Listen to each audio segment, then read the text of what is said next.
Welcome to this week's edition of Outdoors Online, a weekly webcast produced by the North Dakota Game and Fish Department. I'm your host, Tom Jensen. Deer lottery applications are available. People are busy working out their strategies to give them the best chances of being drawn this year. My guest is Jeb Williams. Jeb is, of course, the Wildlife Division Chief at Game and Fish. We're going to talk about the deer lottery this year.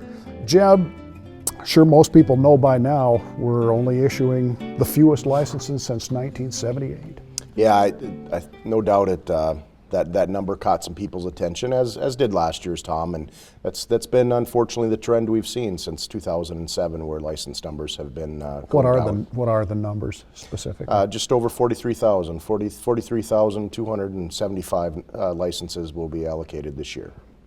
You know, it seems like we see more deer on the landscape as we drive down the road and things, at least compared to the last couple of years. Why so few licenses?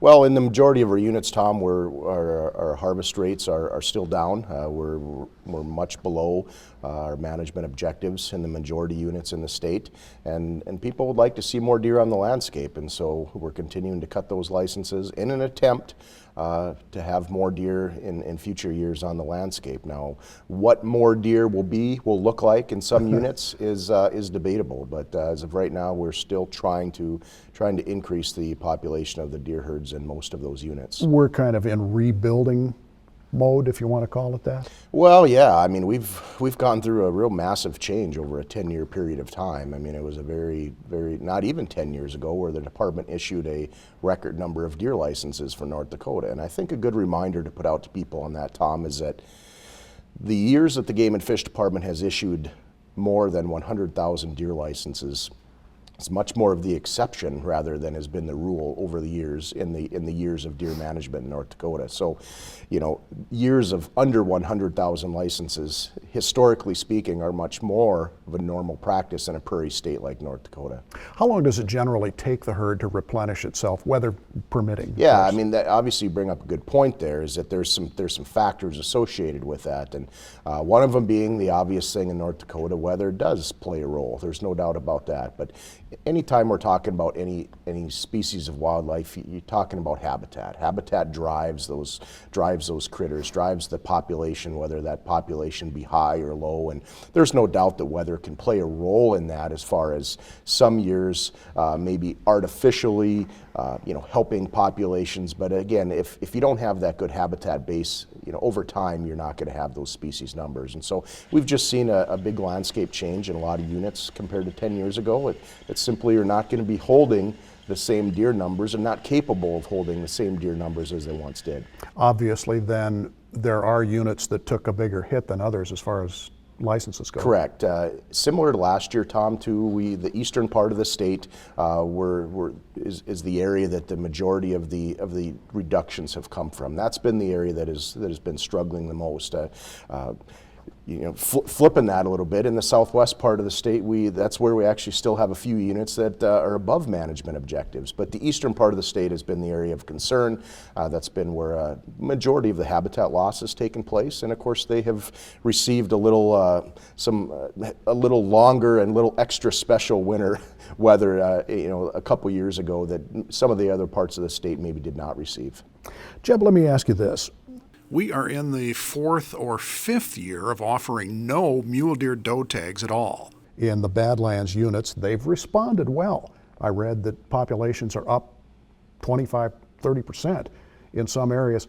Why don't we do that with whitetail? Yeah, that's a really fair question, one that we've been receiving a lot, and I think that the pretty simplistic answer is that, we feel in the western part of the state that the habitat hasn't drastically changed. Now, we know that the oil and gas development there has changed the landscape some, and we currently have a study ongoing to look at the fragmentation that's taken place and to see what kind of impact that has on mule deer. But generally speaking, the habitat, the Badlands topography, the grasslands out there, those have stayed the same. And so we feel that there is more room to carry more mule deer on the landscape in the Badlands than what they currently are. So by doing that, you're saying that when we completely have shut down the mule deer doe season, we have an expectation and believe that landscape can hold more.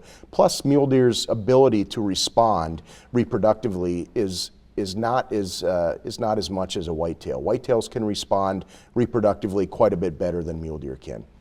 With so few tags available, Jeb, there are hunters out there that actually they're used to being drawn every year for a buck tag.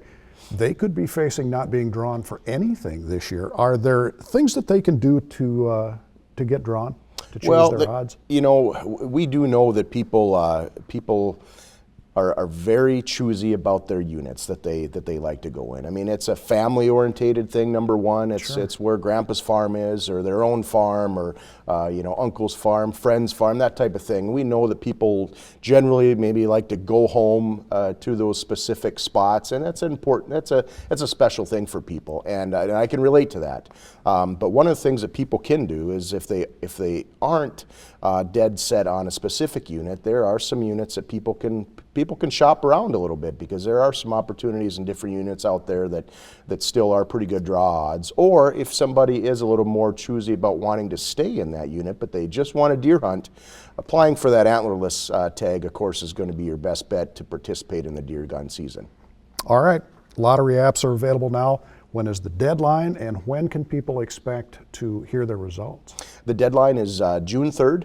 And so people, of course, need to get those applications in, preferably online, but paper applications are available now, and then lottery results will probably be available towards the end of July.